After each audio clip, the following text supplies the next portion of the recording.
The Democratic Alliance has vowed to fight the Basic Education Laws Amendment Bill. The National Assembly yesterday adopted the bill, which has been slammed by opposition parties. Now, most political parties say the bill centralizes power and takes over language and admission policy from school governing bodies. The DA says while it supports educational reform, the party also feels the bill does not address challenges affecting the quality of South Africa's schooling systems. Baxolile Nodada, DAMP, joins us now to talk to us about that. Baxolile, good evening and thank you so much for joining us. Good evening, Gwen, and good evening to your viewers as well. Great.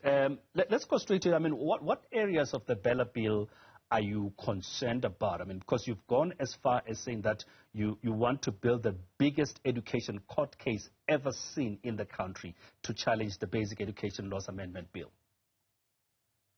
Look, I think we've been unequivocally clear as the DA that we don't support the Basic Education Laws Amendment Bill in its current form because it's a Bantu education style policy that seeks to centralize control and power into the hands of the state away from communities and parents that know what is best for their children. You know, in 1976, a lot of people died fighting that the state must not impose what language of learning they should use in schools. However, parents and communities must decide what is the best form of language that they need to use in school. Yet this bill wants to take away school governing body powers, and school governing bodies are representative of parents, teachers, learners, and the actual community in which the school is located, and centralize that control into the hands of the head of department in the different provincial education departments. That is a very dangerous way of doing things, and it's against the three-tier system of co-governing, making sure that communities and parents that know what is the capacity of their school in terms of how many learners can they accept in terms of admissions, rather than forcing those schools to take more learners and children end up in overcrowded classrooms, not being able to concentrate, getting poor quality education. It is those SGBs that know that in those communities, what is the best language to use? If I can study in IsiXhosa or my maths and science and biology, then I must do so. If I must do it in Afrikaans, I must do so based on what the school governing body policy would determine, which is responsive to the community needs in that particular area. And ultimately, in the world over, it's been proven that mother tongue education breeds better comprehension for children to be able to read for meaning. And I don't understand this notion that this obsession from the ANC government to centralize everything that they touch, knowing that they break everything that they touch. And that's precisely why we're saying that we cannot support the Basic Education Laws Amendment Bill in its current form.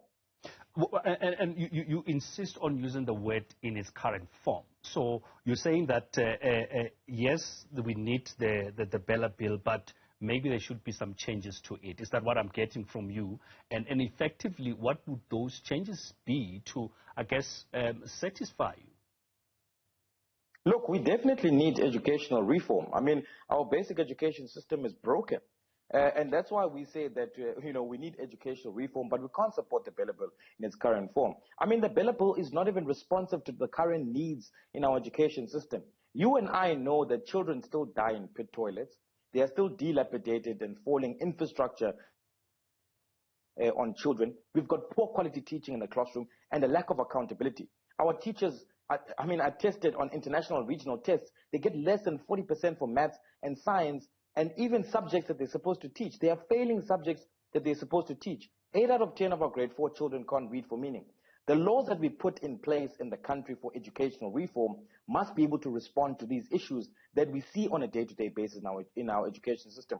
And that is why we're saying the bill misses a complete opportunity to deal with the real issues and also come up with innovations. I mean, there's online and blended learning that is not included in the bill. And COVID-19 has taught us that that form of learning is here to stay. And the bill completely misses that opportunity. So when we say that we don't support the bill in the current form, it doesn't necessarily mean that we need to throw the baby in the bathwater away. But we're basically saying that educational reform must respond to the real issues that will make sure at the end of the day our children get quality education. So then how then do you plan to challenge this? As I said in my introduction that you said you want to build the biggest education court case. Take us through that plan as to how you're planning to achieve this. So first of all, we want to take a whole of society approach in terms of the basic education law, challenging the Basic Education Laws Amendment Bill. Yesterday, we had picketed outside Parliament before the sitting, and we were joined by various civil society organizations, 6 civil society organizations. We were joined by 2 other political parties, opposition parties.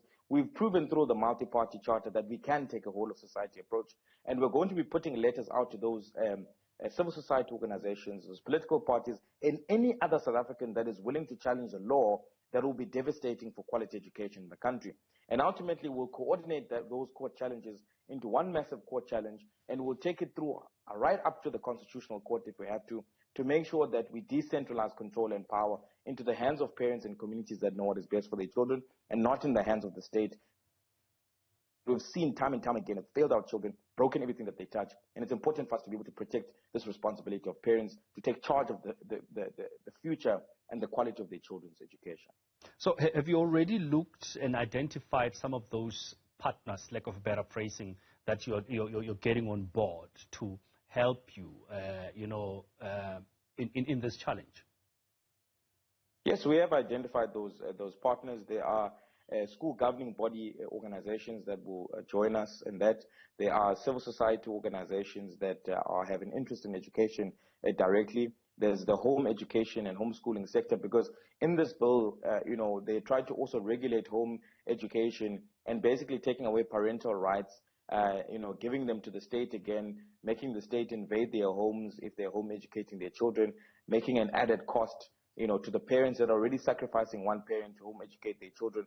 So we will be obviously collaborating with them. There are a few of them that are coming on board, and there are some political parties that are coming on board, and we'll announce who those organizations are in due time after we've engaged with them. All right, we're going to have to leave it there. Baxolile, thank you so much for coming through to speak to us. That is DAMP Baxolile Nodada, just talking to us about that big challenge that they're looking at in terms of challenging the Bella Bill and raising some of the issues that they are particularly not pleased with, and saying that it is disempowering schools and some communities. Definitely one to watch.